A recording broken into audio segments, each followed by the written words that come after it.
Vamos falar aqui sobre as nossas responsabilidades mediúnicas, né?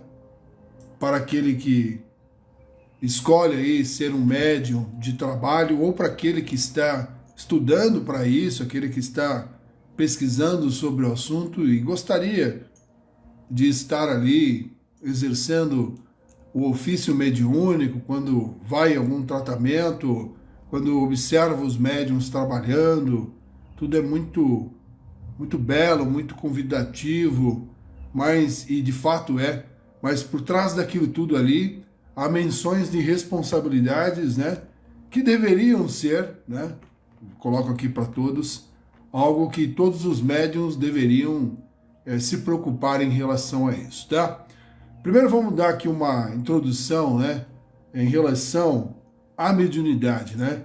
A mediunidade é algo de dom, é algo que alguns têm, são poucos, são escolhidos, é um presente que Deus dá a um encarnado, é uma dívida que o encarnado tem, e por isso que ele é um médium e tudo mais, e por aí vai.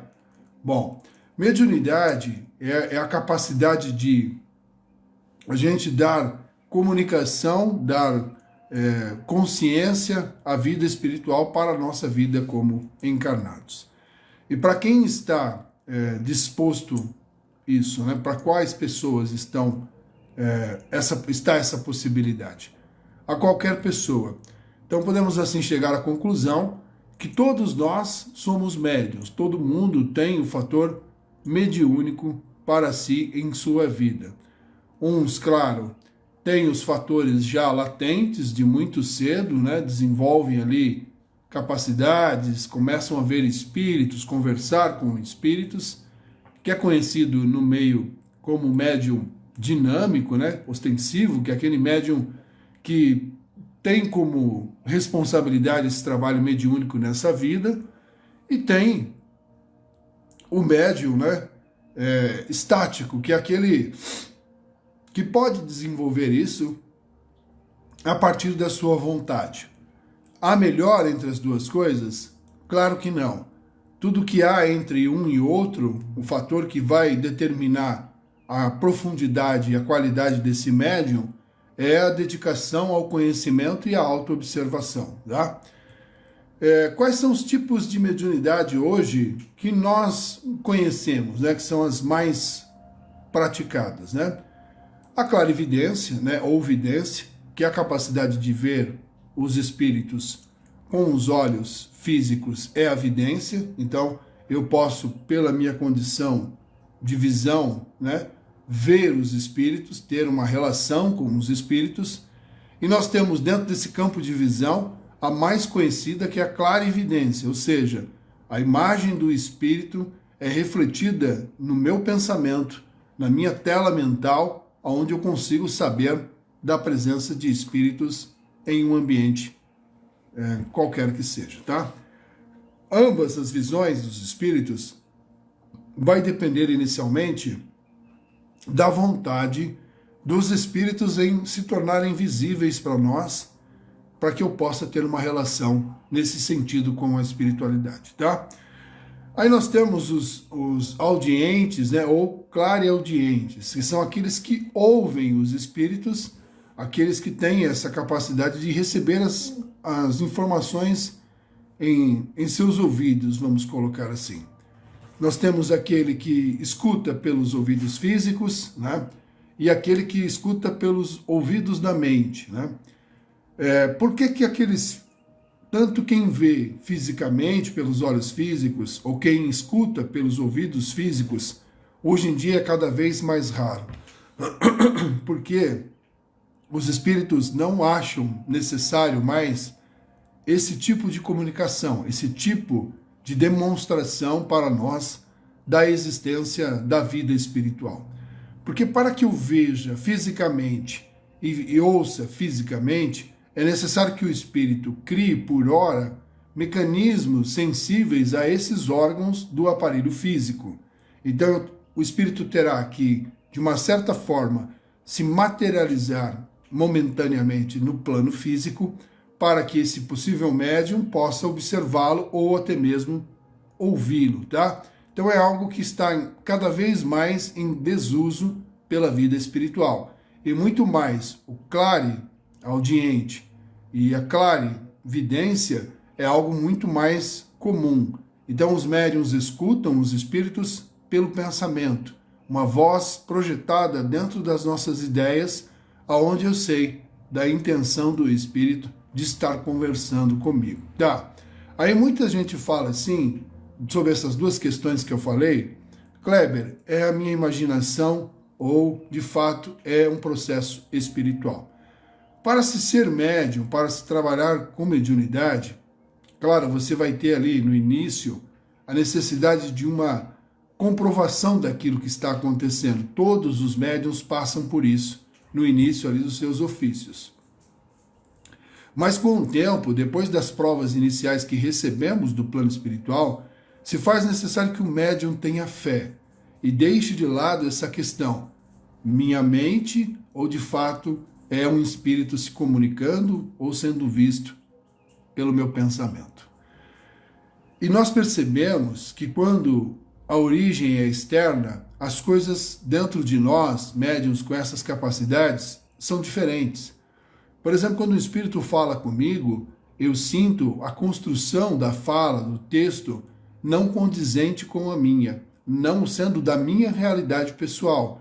Quando eu falo com vocês aqui, ou quando eu falo dando aula, qualquer outra coisa que seja, a minha construção de texto, ela segue uma linha específica.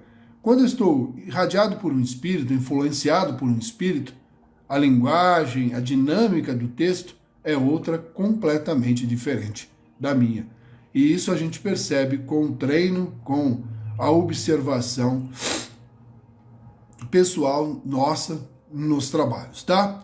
Aí uma outra mediunidade que existe é a da psicofonia, ou para um umbandista, a incorporação. O que são essas ferramentas, né? A incorporação, como nós conhecemos na Umbanda, é o espírito assumindo parte da nossa coordenação motora e a nossa fala e tudo que diz respeito ali ao médium de trabalho.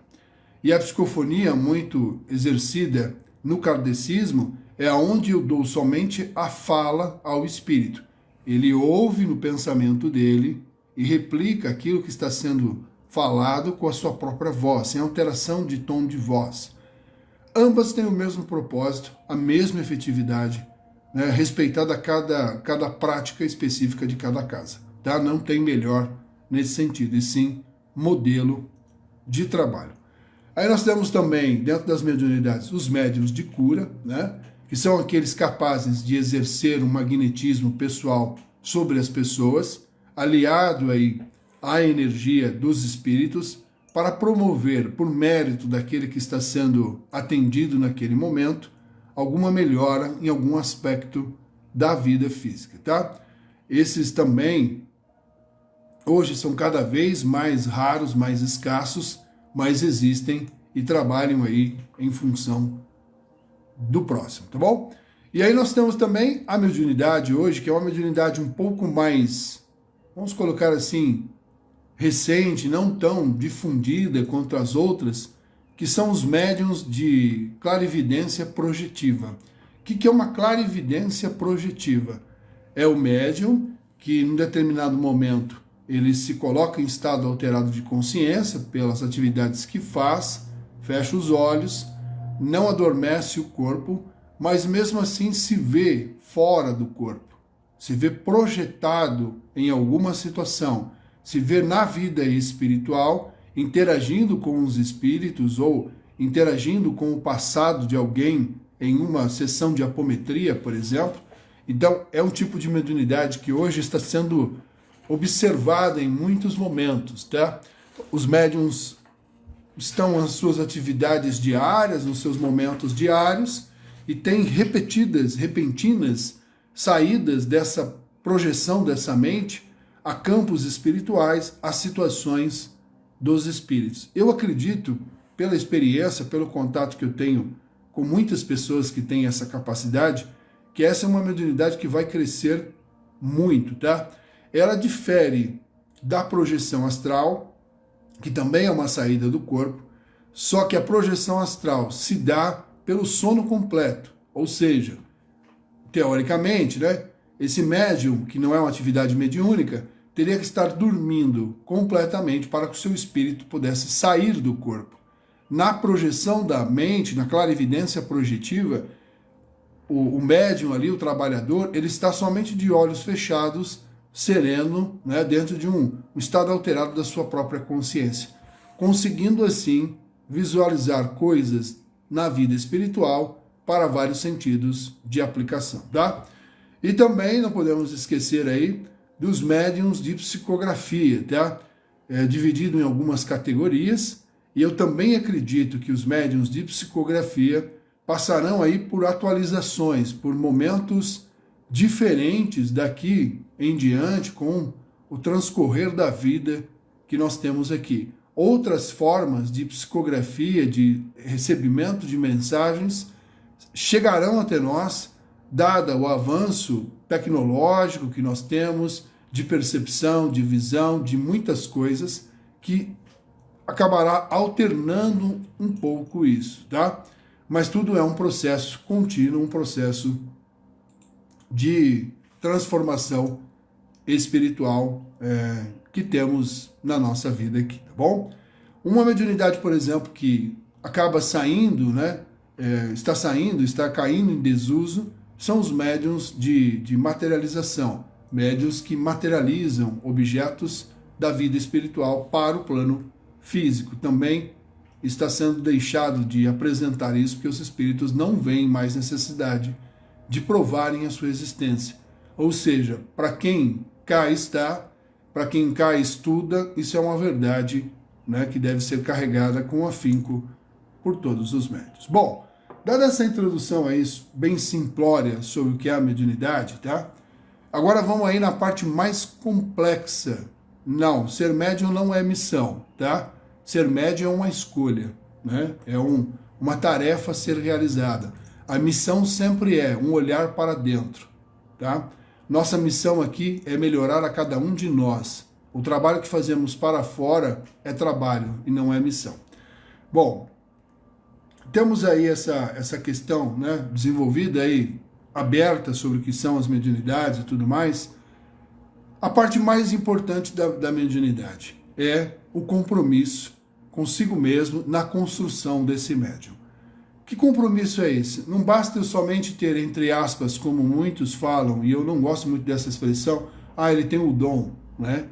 Não, não é somente isso, né? Ou ele teria a capacidade, também não é somente isso.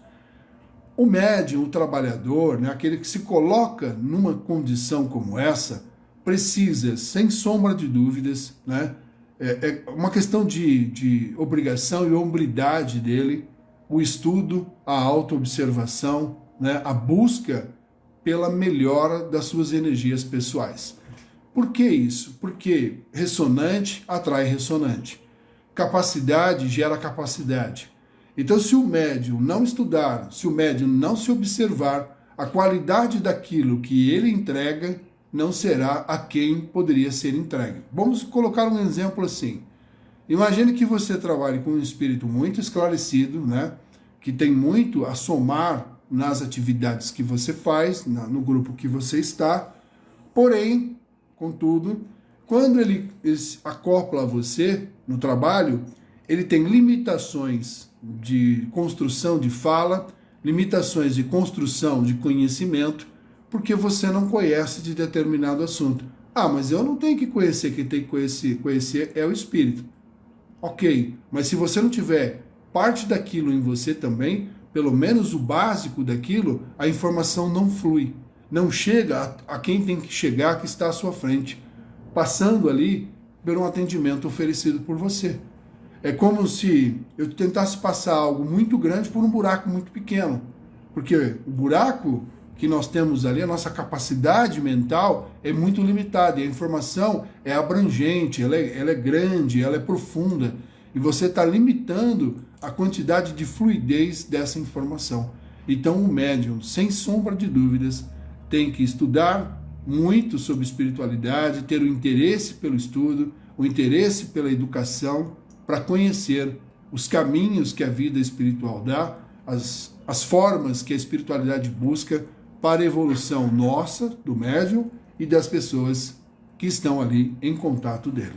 Então, se você é ou está pensando em entrar para essa atividade mediúnica, eu sugiro a você, caso você não faça, que você comece a se interessar pelo conhecimento, que você busque informação sobre como funciona, como são as coisas na vida espiritual. O básico, né?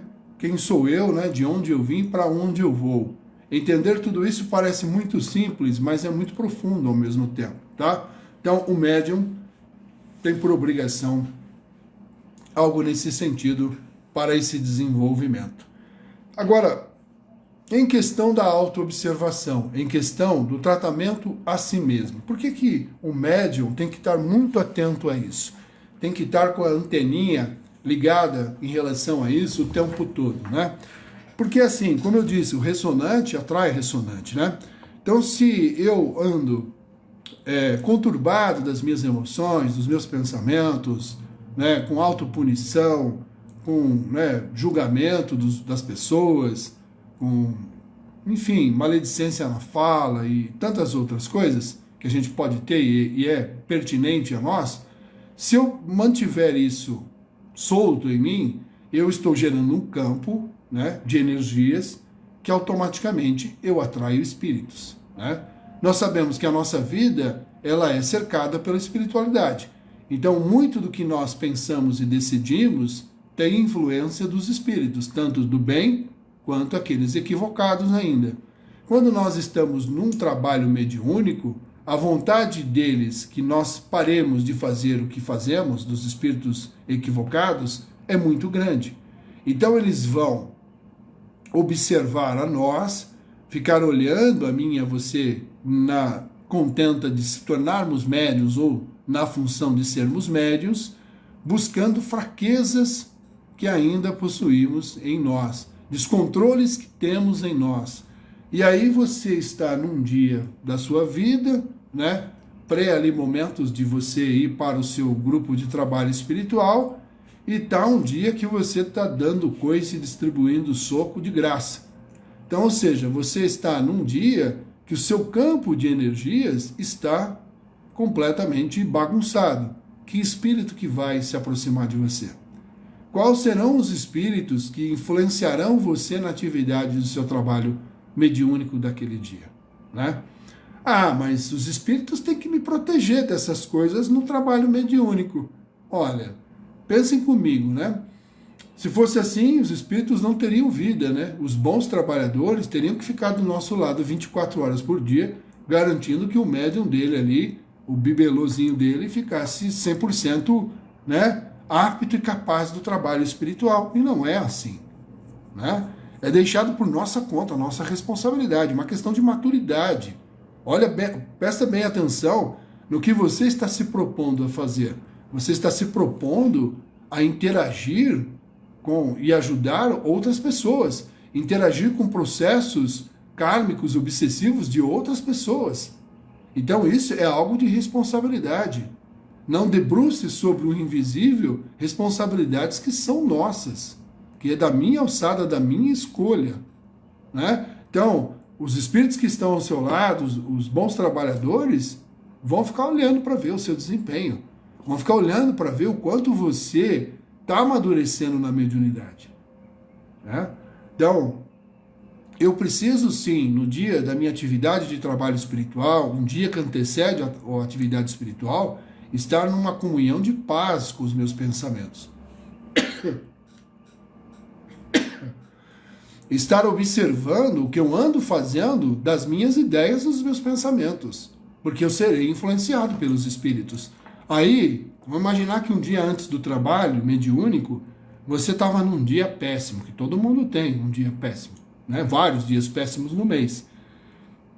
E você, nesse momento, deu abertura a algum espírito que olhou ali que você é um trabalhador, né? Está no caminho de um trabalho espiritual. Sabe o que ele vai intuir a você? Que você abandone essa ideia de ser médium.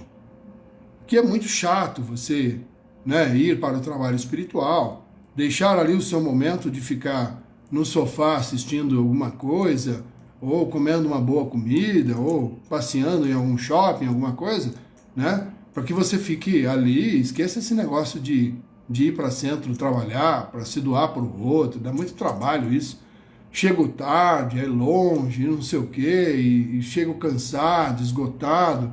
Ah, aí você vai nessa influência desse espírito e acaba abandonando o trabalho que você estava fazendo.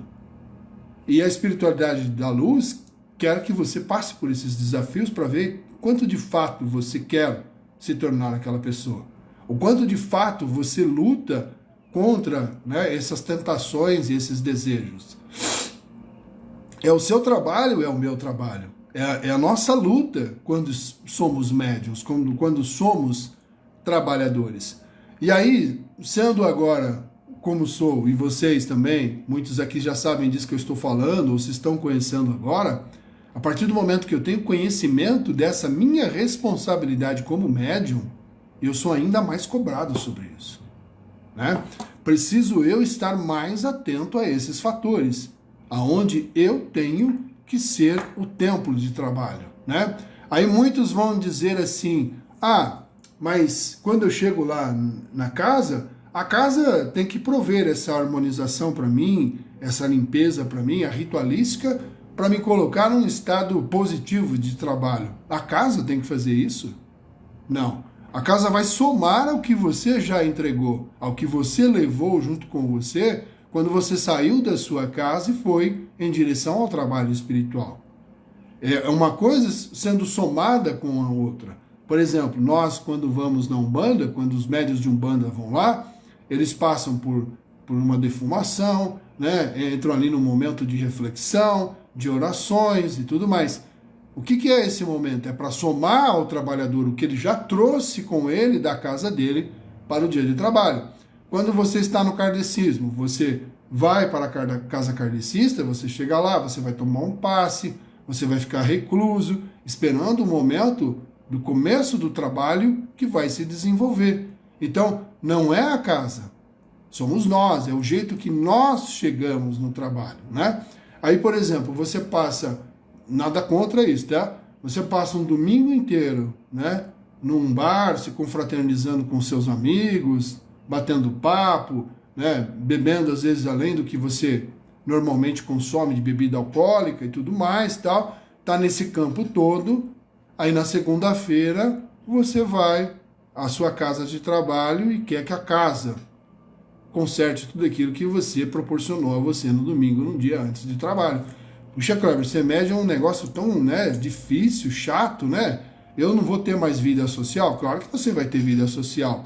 Eu tenho e conheço um monte de médiums que tem, mas a gente está, pelo menos os que eu conheço, os que são praticantes de fato de espiritualidade, se observam, tentam manter ali a sua condição mental, o seu equilíbrio pessoal em ordem, os seus compromissos com o conhecimento, com a autoobservação também alinhados, porque vão se perder se assim não fizerem, os verdadeiros trabalhadores. Agora você imagine, vamos colocar aqui uma situação de um médium de desobsessão, né? Ou na Umbanda conhecido como médium de transporte. Esses médiuns que se dedicam a essas atividades têm responsabilidade dobrada. Por que responsabilidade dobrada? Ainda mais difícil, Kleber? É ainda mais difícil. Porque quando eu for buscar um espírito, um irmão que está sofrendo, ele não quer estar ali, né? A espiritualidade trabalhou para arrastá-lo até lá, para que você, na condição de médium, de desobsessão ou de transporte, dê comunicação àquele espírito. Quando ele for conectado ao seu campo espiritual, você médium de desobsessão, ele vai fazer uma leitura do médium. Que leitura é essa? Ele vai saber, nos cantinhos mais escondidos do seu pensamento, as suas sombras, a sua negatividade, o que você oculta das pessoas, as coisas que você diz para todo mundo que você já buscou a santitude naquilo, mas que ainda de fato você colocou somente um verniz sobre aquilo, uma cortina sobre aquilo para que ninguém enxergasse. E ele vai ver tudo isso. Ele vai perceber tudo isso. E você acha que ele tem um gesto de amorosidade com você? Claro que não.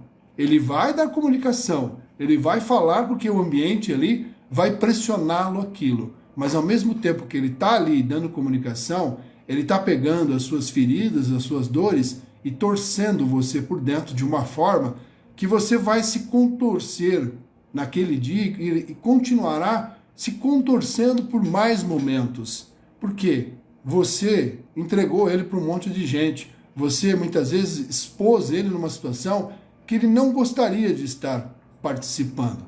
Então, para que esse médium não sofra os impactos dessa aproximação desse espírito, que a gente se compromete ali na tentativa de ajudá-lo, precisa que esse médium, né, esteja para si mesmo, para a sua condição, a aceitação de o quanto pequeno eu sou, o quanto errôneo eu sou nas minhas atividades, nos meus pensamentos, na minha vida, nas práticas que me proponho. Se o médium tem para ele isso como algo aceitado dentro de si, convencido dessa imaturidade espiritual que nós temos, ele não sofre esses impactos.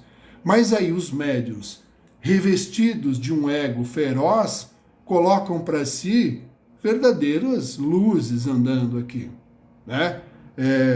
É quase que chega a percepção de que, olha, a encarnação para mim foi um equívoco, eu não sei o que eu estou fazendo aqui, já de tão avançado que sou eu não sei o que aconteceu. E aí esses acabam sendo influenciados por esses espíritos nesses momentos dessas desobsessões. Sem contar que o espírito que esteve com você no corpo do médium de desobsessão, quando ele sai dali, levado pela espiritualidade, aceitando ou não a ajuda, ninguém fica preso na vida espiritual. Não existe uma penitenciária de espíritos rebeldes que não podem sair. Não existe isso lá. Pode ser que aquele espírito tenha ido embora porque cansou de você, viu que ali não ia dar em nada, e aí ele foi levado pela espiritualidade para outro local e ficou lá. Ele vai fazer sabe o quê? Gente, sabe fulano lá, que é médium, que trabalha lá, que faz esses processos assim, de dar voz a mim, a você, eu descobri dentro dele que ele esconde isso e aquilo. Né? Aí sabe o que ele vai fazer? Ele vai disseminar essa informação, outros espíritos virão atrás de você. Porque o que nós fazemos mesmo? Nos propormos a ajudar outras pessoas, né? A libertar pessoas, talvez, de um processo obsessivo, ou seja, tirando de alguém um alimento energético. E aí o alvo passa a ser você. Né? Eles irão querer, a todo custo, prejudicar o seu desenvolvimento mediúnico e pessoal. Então, mediunidade, nesse exemplo que eu dei de trabalho de desobsessão, é algo que tem que ser olhado com muita responsabilidade. Tem que ser olhado assim com um propósito muito claro. Eu quero fazer isso. Por que você quer fazer isso? Qual a ideia que você tem por trás disso? Quais são as suas intenções por trás disso? Né? A mesma coisa se faz daquele que faz a dialogação ali com o espírito. Tem que também construir moral, tem que construir valores, tem que aceitar a sua própria condição, um monte de coisas se faz necessário. Então, eu chamo aqui vocês a essa reflexão, né? É um caminho muito bom, é um caminho de muitas realizações, mas é um caminho que ao mesmo tempo demanda muita responsabilidade, muito compromisso, muita disciplina, porque nós estamos com pessoas na nossa frente que muitas vezes veem em nós a esperança para mudar a vida delas. E aí você, né, muitas vezes, não está em dia com as suas obrigações, com seus compromissos pessoais, está levando uma vida toda bagunçada e ao mesmo tempo se comprometendo a ajudar quem muitas vezes está até melhor do que você, tá? Quando nós estamos no trabalho mediúnico, seja de qual linha que for, sempre haverá um desgaste físico dos médiuns do corpo mediúnico. Nós saímos do trabalho, parece que nós carregamos uma montanha nas costas e vamos para casa com esse peso, com esse cansaço. Afinal, interagimos com muitas energias, com muitos momentos e requer do físico ali um desgaste natural. Então, eu sou assim depois de anos fazendo isso, outros que também conheço, que já fazem isso há mais tempo do que eu, são mais experientes do que eu, também sentem isso. Então é normal, não desanime porque você está cansado depois dos trabalhos. Ah, eu chego esgotado depois do trabalho. Ah, minha vida vira uma confusão depois do trabalho. É assim na vida de todos os médiuns.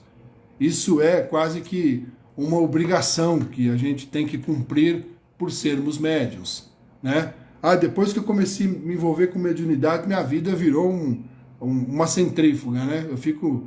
Minha vida bagunçou de uma forma generalizada. É claro, você está se propondo a ajudar alguém. Você está se propondo a colocar a mão em algo que é de alguém, alguma energia de vingança, né? De perseguição, enfim. Como você acha que vai ficar a tua vida, né?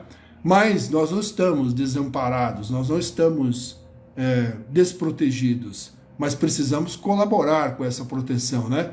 Precisamos ajudar a nós mesmos para que os espíritos possam nos ajudar. A gente quer ajuda, mas não faz a menção de dar uma ajuda individual para nós. E aí fica complicado para os espíritos.